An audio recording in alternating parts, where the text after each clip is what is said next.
Hello student, आप सभी का स्वागत है हमारे YouTube channel Hariom 02 digital classes में।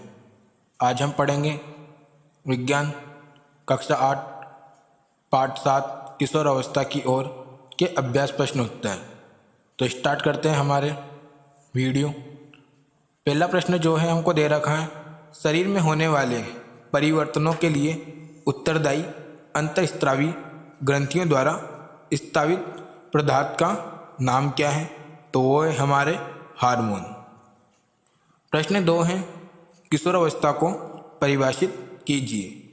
किशोरावस्था की हमें परिभाषा लिखनी है, तो लिखते हैं जीवन काल की वह अवधि जब शरीर में ऐसे परिवर्तन होते हैं जिसके परिणाम स्वरूप जनन परिपक्वता आती है, किशोरावस्था कहलाती है।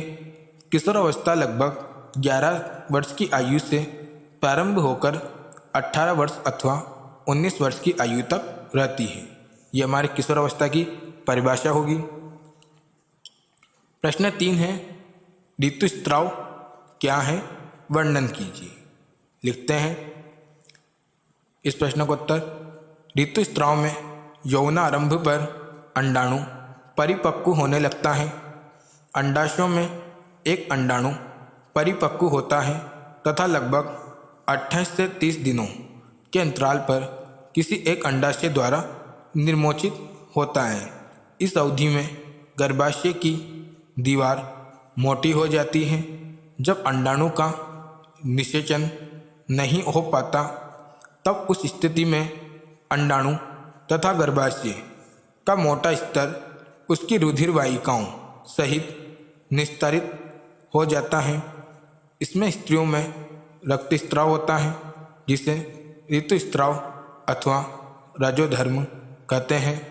ऋतुस्राव लगभग 28 से 30 दिनों में एक बार होता है। फोर्थ है, यौनारंभ के समय होने वाले शारीरिक परिवर्तनों की सूची।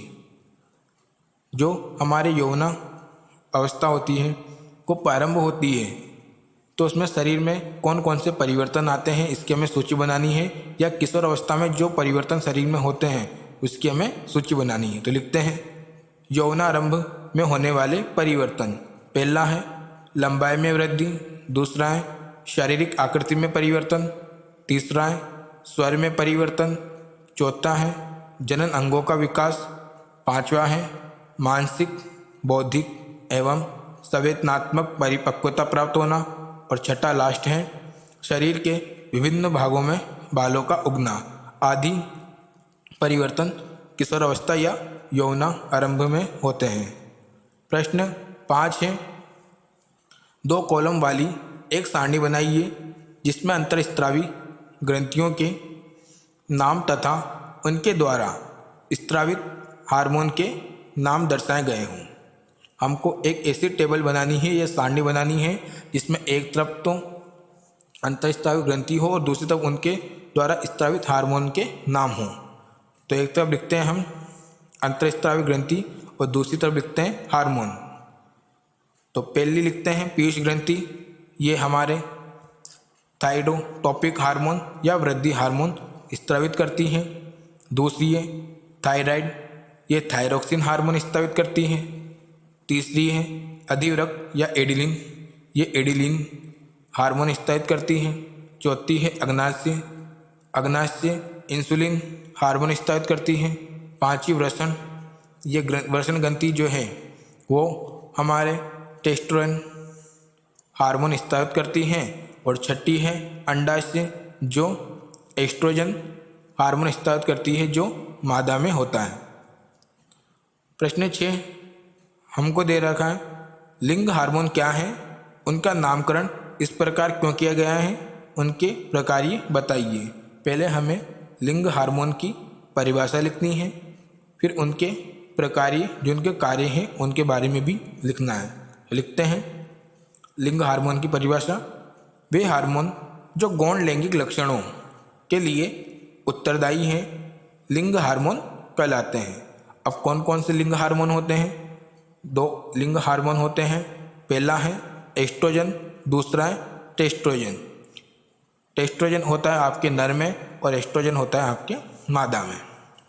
आगे लिखते हैं, क्योंकि ये हार्मोन जनन अंगों द्वारा स्त्रावित होते हैं तथा लैंगिक लक्षणों के लिए उत्तरदायी हैं, इसलिए इन्हें लिंग हार्मोन कहते हैं। ये इसकी परिभाषा होगी। इसके प्रकार ये हैं, एस्ट्रोजन हार्मोन अंडाशय में अंडाणु एवं टेस्टोस्टेरोन वृषण में शुक्राणु के परिपक्व होने को नियंत्रित करता है। प्रश्न 7 है, सही विकल्प चुनिए। का भाग है, किशोर को सचेत रहना चाहिए कि वह क्या खा रहे हैं क्योंकि। 4 ऑप्शन है। पहला है, उचित भोजन से उनके मस्तिष्क का विकास होता है। दूसरा है, शरीर में तीव्र गति से होने वाली वृद्धि के लिए उचित आहार की आवश्यकता होती है। तीसरा है, किशोर को हर समय भूख लगती रहती है। चौथा है, किशोर में स्वाद कलिकाएं मतलब ग्रंथियां भली भांति विकसित होती है। इनमें से कौन सा उत्तर सही होगा? तो ये है हमारे सेकंड, शरीर में तीव्र गति से होने वाली वृद्धि के लिए उचित आहार की आवश्यकता होती है, इसलिए उन्हें वो सचेत रहना चाहिए कि वो क्या खा रहे हैं। खभाग है, स्त्रियों में जनन आयु का प्रारंभ उस समय होता है जब उनके। 4 ऑप्शन है इसमें भी। पहला है, ऋतुस्राव प्रारंभ होता है। दूसरा, स्तन विकसित होना प्रारंभ करते हैं। तीसरा है, शारीरिक भाग में वृद्धि होने लगती है। चौथा है, शरीर की लंबाई बढ़ती है। तो इसका सही उत्तर होगा पहला, ऋतुस्राव प्रारंभ होता है। ग है, निम्न में से कौन सा आहार किशोर के लिए सर्वोचित है? इसमें भी 4 ऑप्शन है। पहला, चिप्स नूडल कोक। दूसरा है, रोटी दाल सब्जी। तीसरा है, चावल नूडल्स बर्गर। चौथा है, शाकाहारी टिक्की चिप्स या तथा लेमन पेय। तो इसका सही उत्तर होगा सेकंड, रोटी दाल सब्जी। प्रश्न 8 हमको दे रखा है, वो है निम्न पर टिप्पणी कीजिए। पहला इसमें पॉइंट है एडम एप्पल। लिखते हैं इसके अंदर एडम एप्पल क्या होता है। यौनारंभ में स्वर यंत्र अथवा लेरिकिन्स में वृद्धि का प्रारंभ होता है।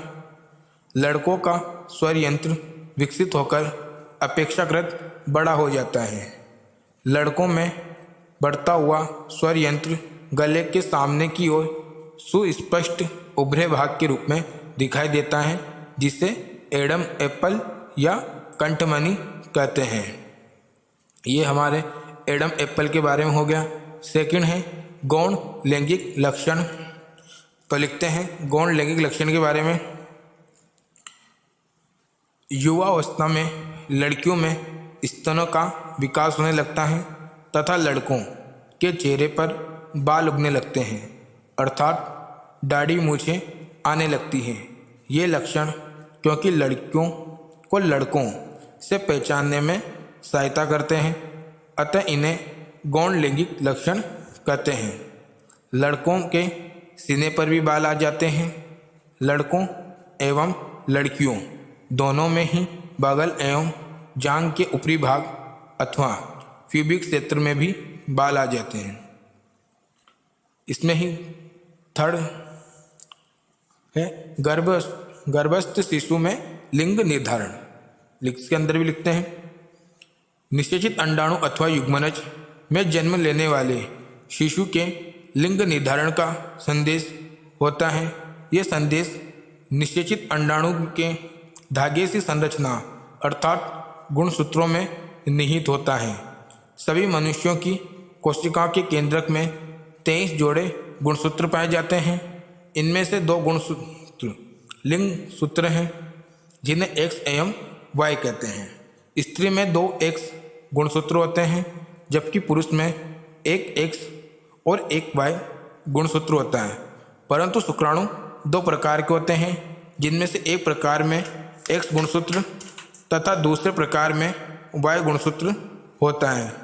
जब X गुणसूत्र वाला शुक्राणु अंडाणु को निषेचित करता है तो युग्मनज में 2 X गुणसूत्र होंगे, अथवा लड़की पैदा होगी, और यदि वाई गुणसूत्र वाला शुक्राणु अंडाणु को निषेचित करता है तो शिशु लड़का होगा।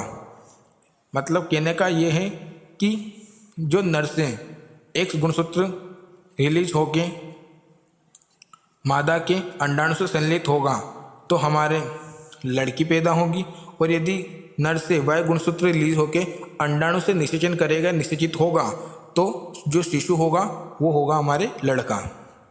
ये हो गया हमारा लिंग निर्धारण। प्रश्न 9 है, शब्द पहली शब्द बनाने के लिए संकेतों का संदेश प्रयोग कीजिए। हमको शब्द पहली दे रखी है, इसमें है बाईं से दाईं ओर में।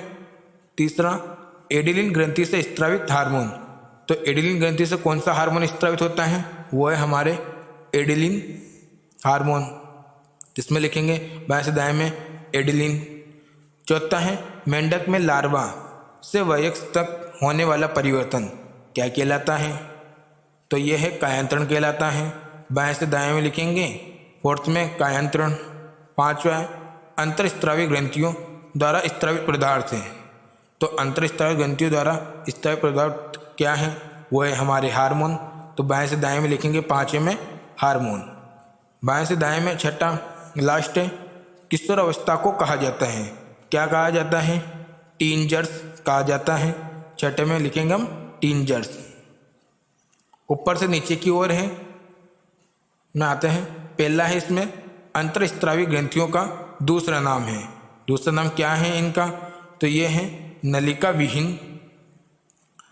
तो ऊपर से नीचे में लिखेंगे हम नलिका विहीन। दूसरा है स्वर पैदा करने वाला अंग। स्वर कौन सा अंग पैदा करता है? तो वह है स्वर यंत्र। ऊपर से नीचे में लिखेंगे स्वर यंत्र। और तीसरा लास्ट है स्त्री हार्मोन। क्या है? तो स्त्री हार्मोन है हमारे पास, वो है एस्ट्रोजन। तो इस प्रकार हमारे किशोर अवस्था की और के भी अभ्यास प्रश्न उत्तर खत्म होते हैं। वीडियो पसंद आए तो लाइक करें, नहीं तो डिसलाइक करें, शेयर करें, सब्सक्राइब करें।